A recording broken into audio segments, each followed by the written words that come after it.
नमस्कार दोस्तों। आप सभी ने बहुत सारे राइट्स के बारे में सुना ही होगा, जैसे कि right to education, right to vote, right to live a good life. तो फ्रेंड्स, उसी में से एक है राइट टू रिपेयर, यानी कि एक ऐसा कानून जिसका यूज करके हम अपने किसी भी इलेक्ट्रॉनिक आइटम्स को आसानी से बिना किसी के परमिशन से वो उसको रिपेयर करवा सकते हैं। वैसे वैसे जनरली क्या होता है, जितनी भी बड़ी बड़ी कंपनियां होती हैं, जो टेक वाली कंपनियां, चाहे वो लैपटॉप बनाती हैं या फिर स्मार्टफोन बनाती हैं या फिर और भी बहुत सारे इलेक्ट्रॉनिक्स आइटम्स बनाती हैं, वो कंपनियां क्या करती हैं, वो कहती हैं अपने यूजर को कि यदि आपका ये जो प्रोडक्ट है वो किसी भी तरीके से ख़राब हुआ या फिर इसमें किसी भी तरीके से कोई फॉल्ट आया, तो आप जो है इस प्रोडक्ट को हमारे ही सर्विस सेंटर में आकर के रिपेयर करें। तो फ्रेंड्स, लेकिन अभी रिसेंटली अमेरिका में एक जगह है कोलोराडो, वहाँ पे एक नया रूल पास किया गया है। और ये जो रूल पास किया गया है, इसको कहते हैं राइट टू रिपेयर, यानी कि इस रूल का यूज करके वहाँ के जितने भी लोग हैं, जितने भी यूजर्स हैं, उनके पास जो भी इलेक्ट्रॉनिक्स आइटम होगा, तो यदि वो कभी ख़राब होगा ना, तो वो सारे जो लोग हैं अपने इलेक्ट्रॉनिक्स ख़राब वाले जो भी इलेक्ट्रॉनिक्स आइटम है उसको ले जा करके किसी भी दुकान पे जा करके रिपेयर करवा सकते हैं। जनरली क्या होता है, बड़ी बड़ी जो कंपनियां हैं वो हमेशा यही अपने कस्टमर को बोलती हैं कि यदि हमारा ये प्रोडक्ट किसी भी तरीके से ख़राब हुआ या फिर इसमें कुछ भी फॉल्ट आया, तो आप इसको हमारे ही सर्विस सेंटर से रिपेयर करवाएं।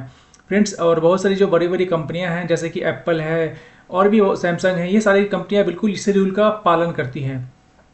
और फ्रेंड्स, ऐसा करने से क्या होता है, ये जो कंपनियां हैं अपने कस्टमर को तो अपने यहाँ बुलाती हैं रिपेयर करवाने के लिए, लेकिन इससे क्या है, वो ज़्यादा पैसा भी कमाती हैं, क्योंकि जब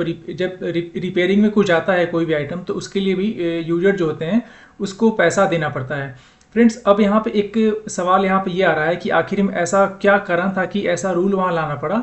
तो फ्रेंड्स, ये जो रूल है, ये जो रूल है इसको इसलिए लाया गया क्योंकि ये जो जितनी भी कंपनियां हैं, टेक वाली कंपनियां, वो पहले तो अपने ब्रांडेड प्रोडक्ट्स को मार्केट में लेकर के आती है और ऊंचे ऊंचे दामों में बेचती हैं। लेकिन फिर वो चाहती हैं कि उनके जो कस्टमर हैं उनका कंटिन्यूटी जो है उनके कंपनी के साथ हमेशा बना रहे, यानी कि उनका जो भी कस्टमर है, जो भी यूजर है, ये जो कंपनियां हैं इनके साथ जुड़ी रहें। और इसी कारण से कंपनियां जो है हमेशा कहती हैं कि उनके प्रोडक्ट में, उनके इलेक्ट्रॉनिक्स आइटम में कोई भी खराबी हो तो हमेशा से मेरे यहाँ आकर के ही सर्विस करवाएं। और इसके लिए क्या है, वो यूजर से, जो भी उनके कस्टमर हैं, उससे ज़्यादा पैसा भी लेती हैं। फ्रेंड्स, लेकिन ये जो कंपनियां हैं, वैसे ये जो रूल लाया गया है, ये इससे तो क्या वहाँ के ज़्यादातर लोगों को बेनिफिट होगा, क्योंकि बहुत सारे जो लोग ऐसे हैं जो कि एक बार कोई अच्छा सा महंगा सा प्रोडक्ट ले लिए और फिर जब वो ख़राब हो गया तो फिर वो दोबारा तो उनके पास इतना पैसा नहीं दे सकते हैं ना कि उस चीज़ को रिपेयर करवाने के लिए। तो इसीलिए वो जो यूजर्स हैं वो चाहते हैं, वो प्रीफर करते हैं कि लोकल ही किसी शॉप में, किसी दुकान में, रिपेयरिंग शॉप में जा करके अपने इलेक्ट्रॉनिक आइटम को रिपेयर करवा सके। लेकिन फ्रेंड्स, ये जो रूल लाया गया है ये वहाँ पे, तो इस रूल के लिए ये जो जितनी भी कंपनियां हैं, टेक वाली कंपनियां, अब वो क्या कर रही हैं, इस रूल को रोकने के लिए कोशिश कर रही हैं। वो जो कंपनियां हैं, जैसे कि उनमें से कुछ कुछ कंपनियों को मैं आपका नाम बता रहा हूँ, IBM है और सिस्को है, ये जो बड़ी बड़ी कंपनियां हैं, ये कोशिश कर रही हैं कि ये जो रूल लाया गया है इस रूल को चेंज किया जाए। और ये जो कंपनियां हैं एक छोटा सा एक्सेप्शन लेकर के आ रही हैं, क्योंकि वो चाहती हैं कि इस रूल के अंदर कुछ ऐसा चीज़ ऐड किया जाए, जैसे कि उनका मानना है कि ये बहुत सारी जो चीज़ें हैं, इलेक्ट्रॉनिक्स आइटम हैं, जिसको कि हम बाहर के किसी भी शॉप से रिपेयर नहीं करवा सकते हैं, क्योंकि इससे क्या होगा, इससे हैक होने का जो वो एक तरह से वो ये हैक होने का संभावना बढ़ सकती है। फ्रेंड्स, और ये जो कंपनियां हैं वो अपना एक तर्क दे रही हैं कि बहुत सारा इलेक्ट्रॉनिक्स आइटम है, चाहे जैसे कि हॉस्पिटल में यूज होने वाले कंप्यूटर हो गए, या फिर ये जो राउटर्स जो लगे होते हैं, वाईफाई राउटर्स, या फिर ये सर्वर्स होते हैं, ये सारी जो भी चीज़ है, इन सारी चीज़ों का रिपेयर जो है कंपनियां चाहती है कि वो खुद से ही करें, क्योंकि उनका मानना है, वो तर्क दे रही हैं वहाँ पे कि ये जो है, ये सारी जो चीज़ें हैं, ये सारे जो आइटम्स हैं, ये सारे क्रिटिकल इंफ्रास्ट्रक्चर के अंदर आते हैं। और इन सारी चीज़ों को यदि हम बाहर किसी भी दूसरे शॉप में करवा लें, फिर किसी भी जनरल शॉप से इन सभी चीज़ों को रिपेयर करवा लेंगे, जैसे कि हमारा कंप्यूटर हो गया, या फिर हमारा ये सर्वर्स हो गया, या फिर हमारा वाईफाई राउटर्स हो गया, यदि हम बाहर में किसी भी अनजान शॉप में जा कर के करवा लें उसको, तो इससे क्या होगा, उसका मिसयूज हो सकता है, और उससे क्या होगा, हैकिंग का भी सब संभावना बढ़ सकता है। तो कंपनियां जो है वो यही तर्क दे रही थी वहाँ पे अपने प्रोडक्ट्स को बचाने के लिए और अपने कस्टमर को अपने यहाँ पे हमेशा हमेशा बुलाए रखने के लिए।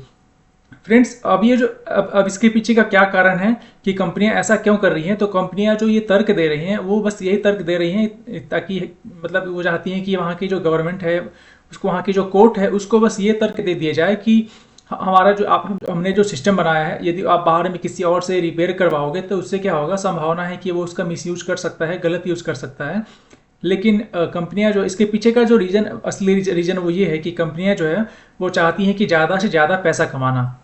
एक तो उन्होंने अपना प्रोडक्ट को मार्केट में बेचा अपने यूजर के पास, और जब उनका प्रोडक्ट ख़राब हो गया तो यूजर जो है वो चाहे तो सस्ता प्रोडक्ट ले सकता है मार्केट से, या फिर सस्ते में उस चीज़ को रिपेयर करवा सकता है। लेकिन ये जो कंपनियां हैं वो अच्छा पैसा कमाने के लिए, प्रॉफिट कमाने के लिए वो क्या करती हैं, अपने यूजर को अपने ही पास बोलती हैं आओ और आकर के हमारा जो है हमारे ही कंपनी से अपना सामान को फिक्स करवाओ। तो ऐसे करके फ्रेंड्स ये तो यूजर को तो नुकसान हो जाता है और कंपनियों को फ़ायदा होता है। फ्रेंड्स वैसे ही ये जो रूल लाया गया है राइट टू रिपेयर लो, ये एक तरह से अच्छा रूल है, ताकि बहुत सारे यूजर्स ऐसे होते हैं जिनके पास पैसे की कमी होती है, या फिर वो बहुत ही मुश्किल से सामान, किसी भी अच्छे प्रोडक्ट को खरीदने के लिए पैसा इकट्ठा करते हैं और तब जा कर के सामान को खरीदते हैं और तब जा कर के वो उसका यूज कर पाते हैं। लेकिन जब बार बार यदि उनके किसी प्रोडक्ट में फॉल्ट आ गया तो बार बार तो उनके पास इतना पैसा होगा नहीं कि वो जाकर के कंपनी को पे करें और फिर से अपने प्रोडक्ट को सही करवाएं, रिपेयर करवाएं। इसलिए ये जो रूल लाया गया है वहाँ पे अमेरिका में, एक right to repair electronics item, ये बिल्कुल सही है। लेकिन फ्रेंड्स ये जो कंपनियां हैं ये अपने खुद को बचाव करने के लिए, अपने बिजनेस को बचाव करने के लिए नया एक रूल, ये एक्सेप्शन लेकर के आ रही हैं कि वो और नए तर्क वितर्क दे रही हैं, नए तर्क अपने तरफ से दे रही हैं ताकि उनका तर्क यूज करके और उनको बचाव मिले, ताकि उनका जो अधिकतर जो प्रोडक्ट है वो कंपनियां खुद से ही रिपेयर कर सकें।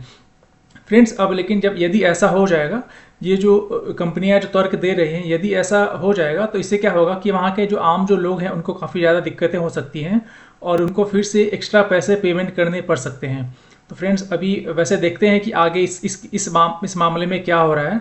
जैसे ही कुछ अपडेट मिलेगा तो मैं आपको इसके बारे में बताऊंगा। तो फ्रेंड्स इस वीडियो में इतना ही, आपसे मैं मिलता हूँ अगली वीडियो में, तब तक के लिए गुड बाय।